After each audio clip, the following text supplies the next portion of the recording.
Welcome back everyone to today's second video, and we're going to be looking at the weather for the next couple of weeks to see if there is a chance of anything warmer or drier for the second half of the month.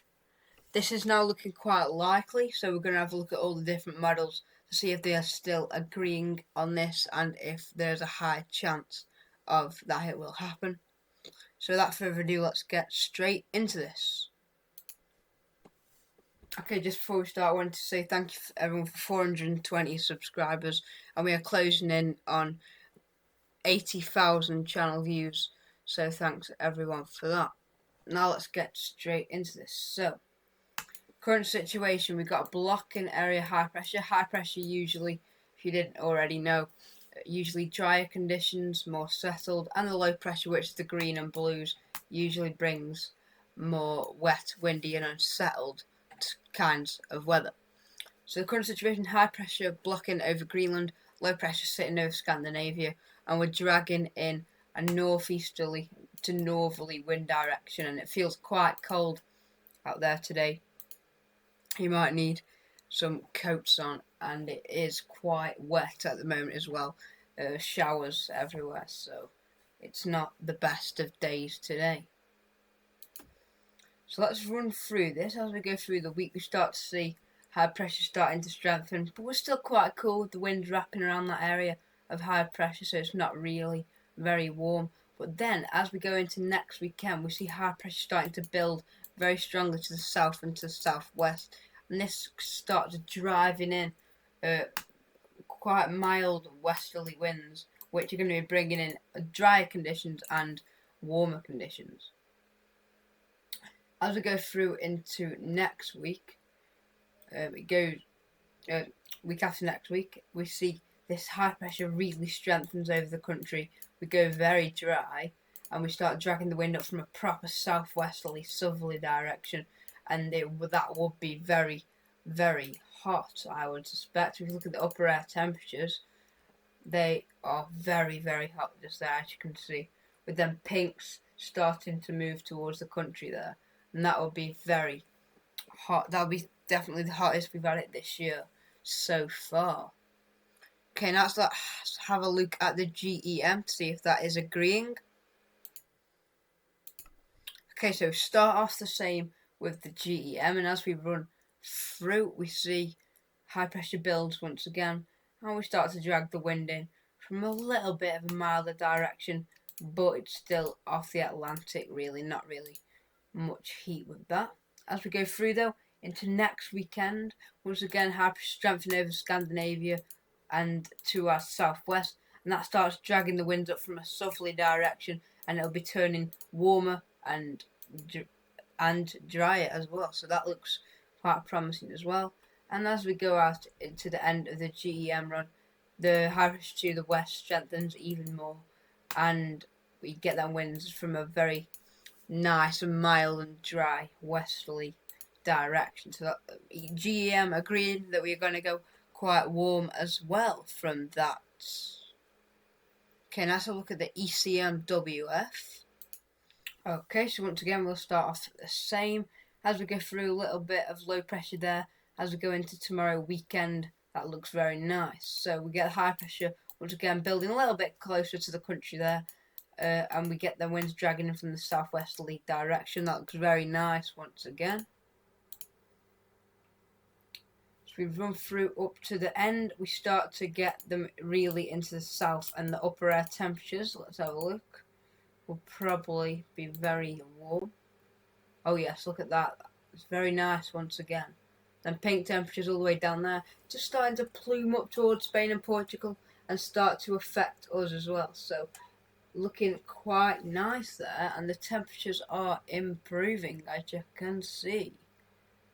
So that looks quite good from the model. So let's just have a look at the GFS diagrams, and then we'll have a look at the ECMWF charts to see if they're going for this similar sort of thing.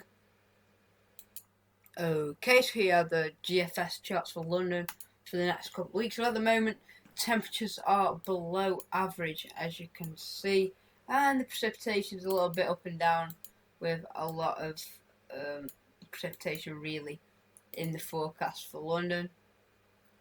But as you can see, as we move into next week, we get a little bit of a temperature rise before it stables out around average, and then we see it going a little bit warmer here around average.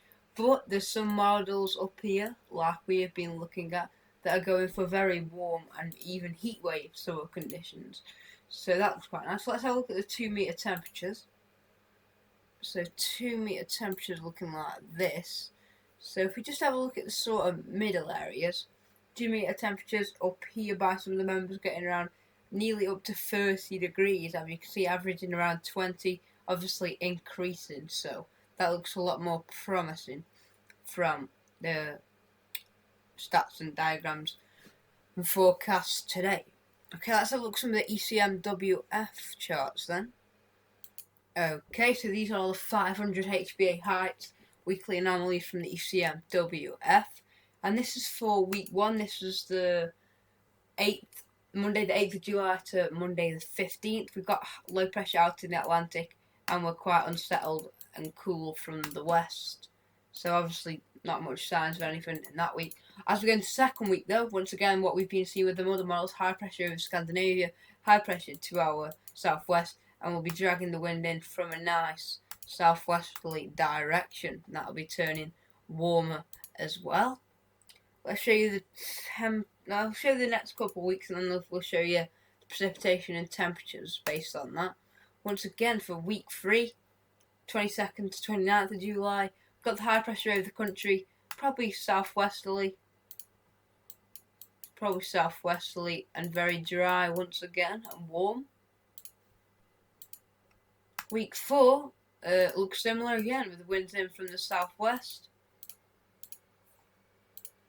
Week 5 stays like that, and week 6 looks good again with winds maybe just going a bit more northwesterly around the ridge, but it'll still be quite warm. So that's quite good from the ECMWF. Let's see if the temperature and precipitation charts are going for that sort of position as well.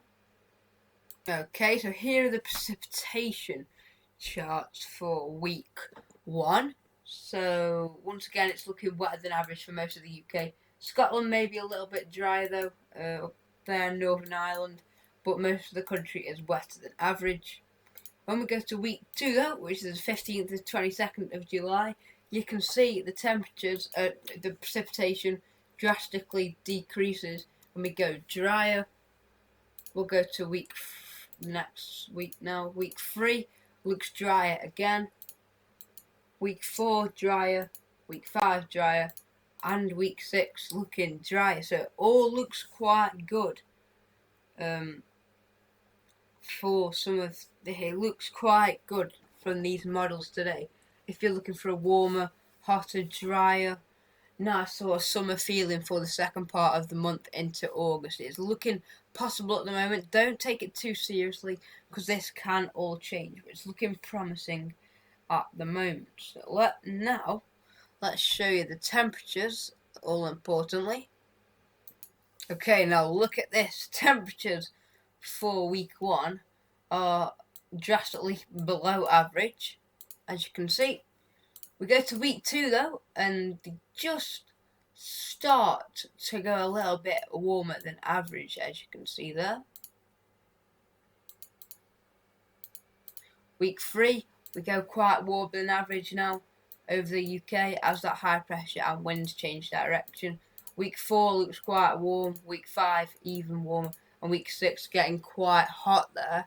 All of their models going for quite a nice and warm layout really. It looks quite good from all the models today. Okay. Thank you everyone for watching today's second video. There might be another today. I'm not sure if we'll have time, but we will see. So thanks everyone for watching, and we'll see you in the next one. Goodbye.